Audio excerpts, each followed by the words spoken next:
was to lift the vertebrates to a completely new level. The backbone animals had colonized the seas and invaded the land.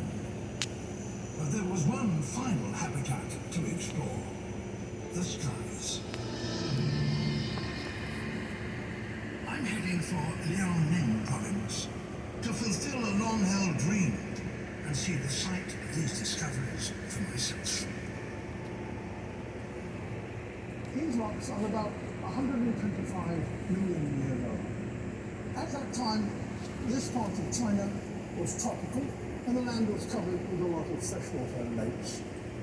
And in those lakes was washed sediment, which formed these bands here. But every now and again, the sediment changes its colour, and that is ash that was spewed out from a nearby volcano. So that at about that level there were a lot of skeletons awaiting to be discovered. And when they were discovered, they revealed some sensational facts about dinosaurs. The most sensational for a very long time. This fossil was one of the most remarkable to emerge. A two-legged dinosaur about the size of a cat. It's been named Sinosauropteryx. Its discovery revealed an intriguing feature never seen before on a dinosaur.